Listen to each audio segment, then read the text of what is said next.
Criaturas mágicas não são perigosas se tratadas com respeito.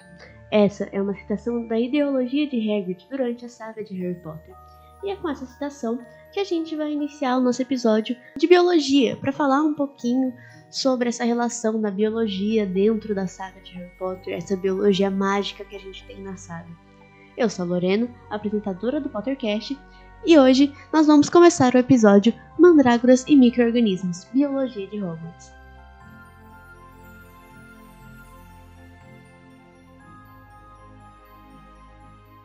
E para essa conversa, a gente tem aqui o professor Ângelo Biasi, que é professor de Biologia aqui na Escola Hernani Rodrigues de Assis, que vai falar um pouquinho com a gente hoje sobre essa relação da saga Harry Potter com Biologia, que é a matéria que ele leciona atualmente, né? E, primeiramente, seja muito bem-vindo ao Pottercast, professor. E para começar, fala um pouquinho sobre a sua relação com a saga, se você tem alguma casa que você se identifica ou pertence, se você tem algum livro ou filme favorito. Conta um pouquinho sobre isso pra gente. Então, meu nome é Ângelo Henrique Bias, eu sou professor de biologia de uma escola e eu li o livro, como todo mundo já leu, quase todo mundo já leu a saga. É, não tem uma casa que me identifique, porque eu acho que casa é uma coisa muito pessoal, então eu acho que isso eu me identifico com a minha própria casa mesmo, né? E a saga, assim, eu vejo ela como os livros e os episódios, um como um complemento do outro, né? Então não tem uma fase favorita, não. Acho que é tudo uma grande sequência, como se fosse um livro só, uma história só. Sim, sim, na verdade na saga tudo é muito relacionado, né, nos livros, então às vezes é um pouco difícil você escolher uma fase favorita e outra. E falando em questões favoritas, né, vamos falar um pouquinho sobre biologia também. Você acha que dentro da saga de Harry Potter, falando assim num geral mesmo, se as plantas mágicas fossem reais, que adaptações evolutivas explicariam suas características, na sua opinião?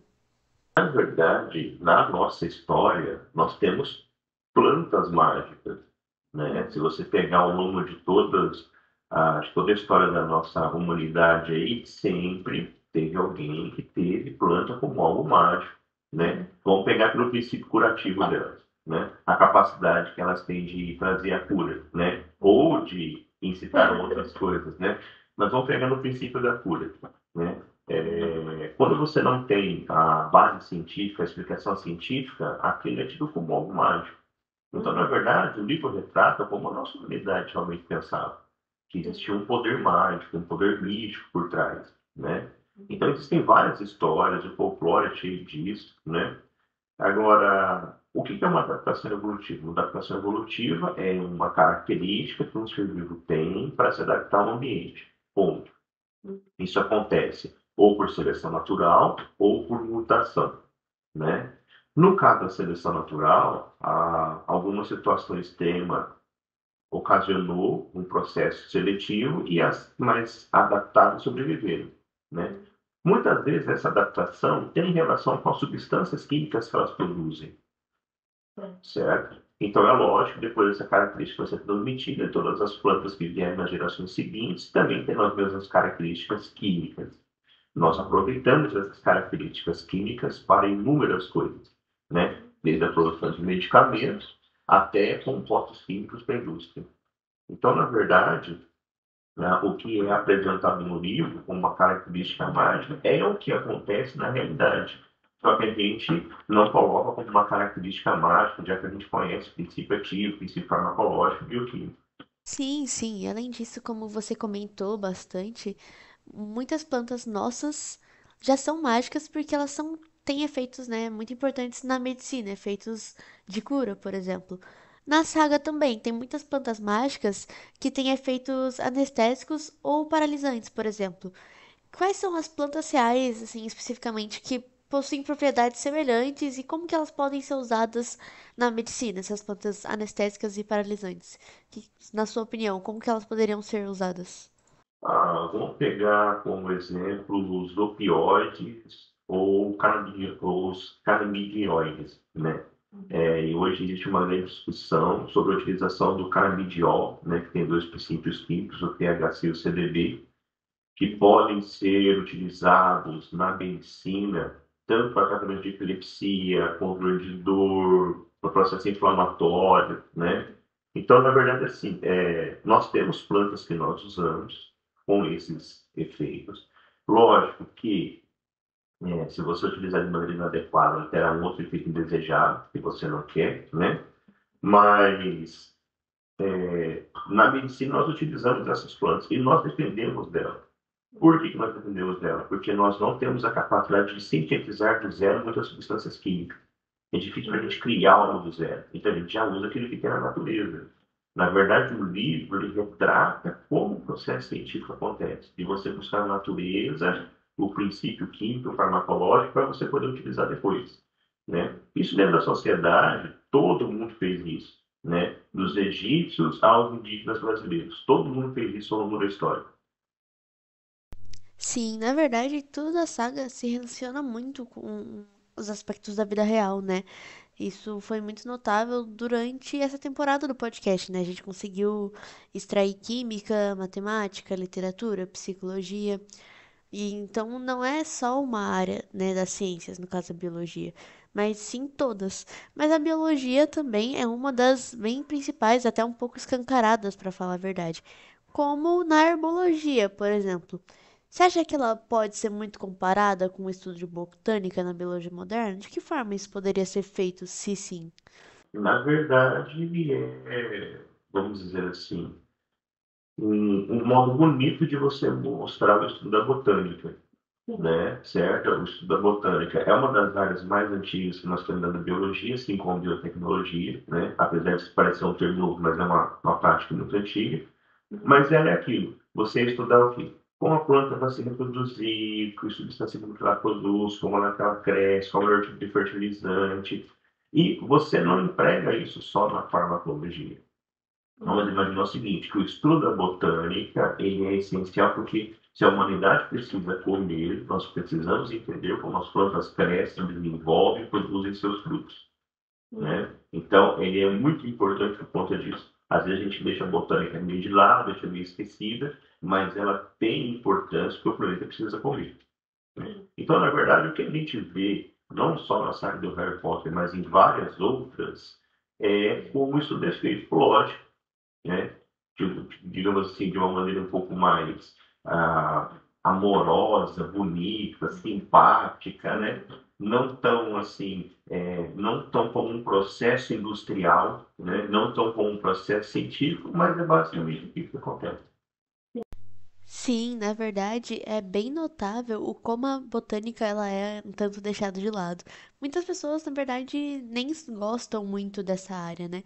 Particularmente, assim, eu também não sou muito fã da parte de botânica, mas ela é ainda muito importante. Você acha que tem alguma parte, por exemplo, da biologia que pode ser ensinada usando a herbologia ou Harry Potter, por exemplo? Talvez para deixar mais lúdico ou até para deixar a botânica menos chata? Talvez sim, talvez mostrar a importância que ela tem, né? Como ela pode ser aplicada. Às vezes, para quem lê o livro e vive o mundo real, às vezes não entende a conexão. Mas se você conseguir puxar da história, né, daquele, digamos assim, do mundo da fantasia, alguns conceitos, e trazer para a realidade, o aluno talvez ele possa entender como que o processo funciona, né, e achar sentido em certas coisas. Por que que eu devo estudar aquilo? Por que que eu devo aprender aquilo? Né? Lógico que isso no ensino fundamental e médio muitas vezes não faz parte da vida deles, mas vamos pôr da seguinte maneira: entender como as coisas são, como elas funcionam, como é que a pesquisa científica é feita, é importante. Então, talvez a fantasia possa facilitar essa compreensão. Lógico que quem trabalha com isso tem que saber lapidar muito bem e tirar aquilo que é a fantasia daquilo que é a realidade. Mas pode ser um bom ponto de partida para o aluno ter algo visual, algo que ele consiga enxergar. Sim, sim, com certeza. Também é muito importante, na verdade, para quebrar as barreiras afetivas que muitos alunos têm. Tem muitos alunos que têm o pensamento de, eu não gosto porque eu não consigo aprender, então, eu não gosto, isso daí não é para mim.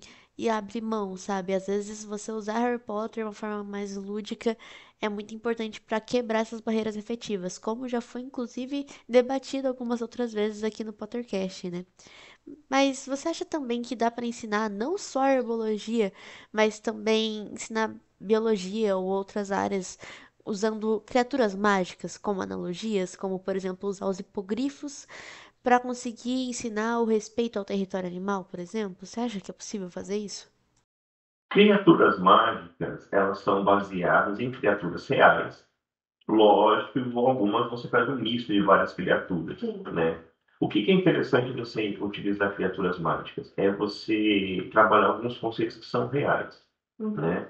Então, olha, aquela criatura tem asas, tá? E ela voa no filme, ela voa no livro, ela tem... Mas será que isso seria possível na vida real? Será que as asas não são pequenas para sustentar o tamanho do peso do corpo? Será que aquela fisiologia anatômica seria adequada, né? Será que seria possível um ser humano lançar fumo pela boca, né? Então, esses tipos de conceitos podem ser muito bem trabalhados, né? É lógico que você vai ter que ter os dois mundos, tanto o mundo da zoologia quanto das criaturas mágicas, entender como que elas são, né? A anatomia, qual a origem histórica delas, o conceito delas, porque muitas delas surgiram a partir de mitos e lendas, né? E você deve conseguir, então, separar elas. Mas é um ponto de partida importante. Eu acho que é até interessante para usar, para ensinar respeito, né? Por exemplo, os hipogrifos, você tem que fazer reverência para eles, tem que permitir você tocar neles, você chegar perto. Na verdade, alguns animais têm esse conceito. Por exemplo, se você pega alguns tipos de símios, macacos, para você criar essa proximidade, você tem que ter autorização, né? Cavalos, muitas vezes, têm uma certa resistência a se aproximar de pessoas. Então, na verdade, para muitos animais, você tem que gerar um vínculo de confiança, né? Fato isso é a brilhante história do Canis Lupus, que se tornou o cachorro doméstico com a gente, né? Essa relação de proximidade. Até que ponto que chegou? Ele tem modificações na anatomia para poder se parecer mais conosco, para se adaptar ao nosso modo de vida. Então, na verdade, não é nada além daquilo que é o natural, né? É uma representação daquilo que é natural com um pouco de fantasia envolvida. Sim. Você até comentou, né, de usar as questões mágicas para fazer os paralelos, o que seria possível, o que não seria. Mas vamos supor que a gente tem dragões no mundo real. Qual seriam os impactos ecológicos que a gente teria nisso, de ter os dragões? E como que isso pode fazer a gente entender sobre bioma, equilíbrio ambiental e espécies invasoras? Bom, eu acredito que o mito do dragão surgiu a partir do momento que os primeiros fósseis de dinossauro foram encontrados. E como que você explica uma cabeça gigantesca, uma ossada gigantesca, e aí se você for pegar a anatomia de um dragão, ele é um réptil, com cauda, cabeça e as asas, né, tudo mais. E alguns dinossauros extintos tinham asas, então é muito fácil você criar essa relação. Bom, eu acho que você ter um dragão seria igual você ter o Jurassic Park, né? Seria um caos tremendo, porque você imagina que seria um animal gigantesco, com poder de fogo, que lançaria chamas e que você, em algum momento, poderia domesticá-lo, ou seja, usar para alguma coisa. Então, eu acho que seria um caos. Do ponto de vista ecológico, também seria um caos. E você imagina a demanda de alimento desse animal, levando em consideração que não sei, não conheço todas as histórias que tem por aí, mas a meu ver, os dragões são carnívoros, né? Então eles necessitariam de uma grande quantidade de alimento e eles seriam o topo da cadeia alimentar. Então eu acho que na verdade a gente tem uma coisa mística com o dragão, mas eu acho que está mais assim: dragão come humano, entendeu? E nós seríamos presas fáceis para ele. É, com certeza, porque um humano, em comparação com um dragão, não tem nem muita chance de luta, né? E você acha que tem alguma lição sobre bioética que poderia surgir sobre a forma que os bruxos lidam com suas criaturas na saga? Como, por exemplo, tem até mesmo aquela cena em que o Draco, ele não respeita o território do hipogrifo, por exemplo, e acaba se metendo em problemas, né? A manipulação de animais ao longo da história é um fator assim que levou a descobertas e extinções. Então, o ser humano ele extinguiu boa parte das espécies a partir do momento que ele começou a colonizar o planeta. Isso é um fato. Ele continua extinguindo espécies devido às suas atividades, aí a nossa população aumenta, nós ocupamos um espaço e, é lógico, daí um outro ser vivo tem que deixar de existir para que nós possamos existir. Esse é um ponto importante. A bioética é o processo pelo qual você vai aprender a lidar com isso, digamos assim, de uma maneira mais correta, sem levar ao sofrimento animal.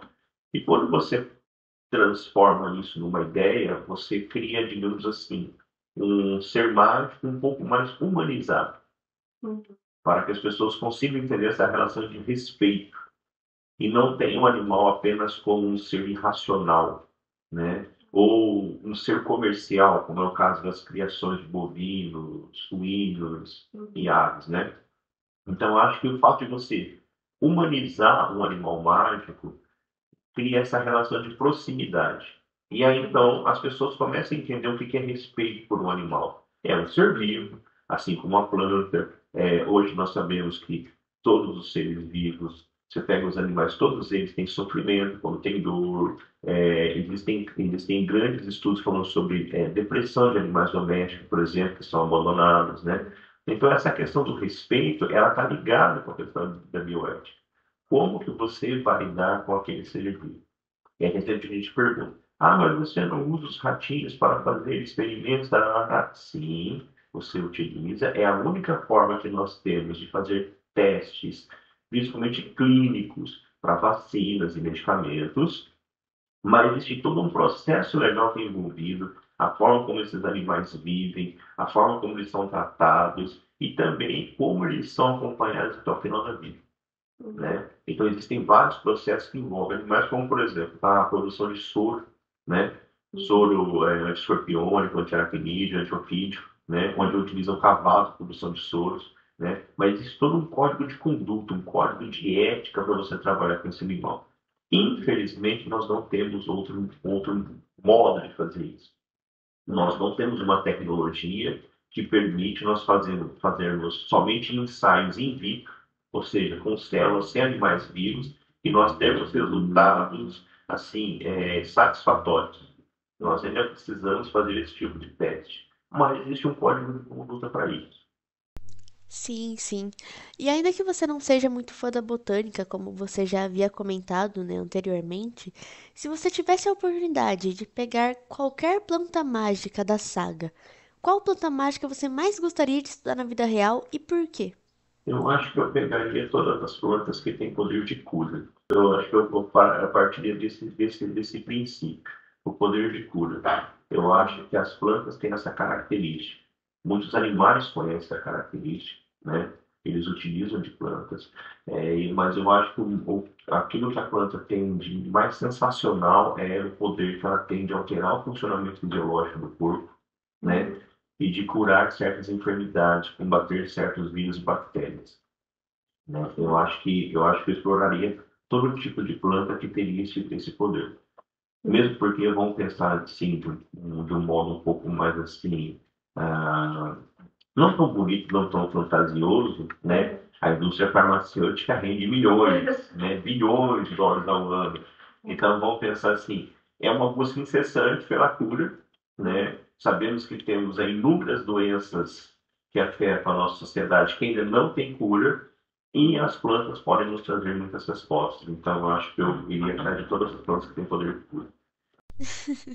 Sim, com certeza, né? Não vou nem julgar, até porque quem não faria isso, né? Quem não pensaria dessa forma também, se tivesse essa oportunidade. E só para finalizar, professor, se você fosse professor de herbologia em Hogwarts, que planta mágica você colocaria como tema da sua aula inaugural para chamar atenção assim? Eu acho que eu começaria com elas.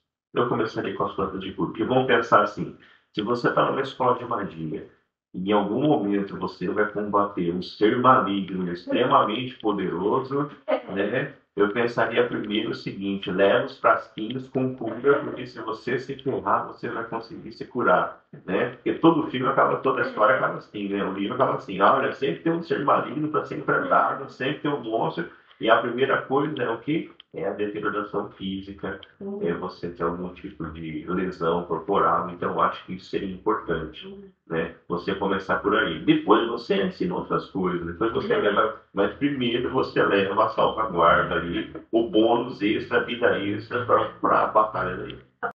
É, e acaba ainda usando muito do trabalho dos outros, né? Imagino como deve ser complicado ser enfermeira de Hogwarts.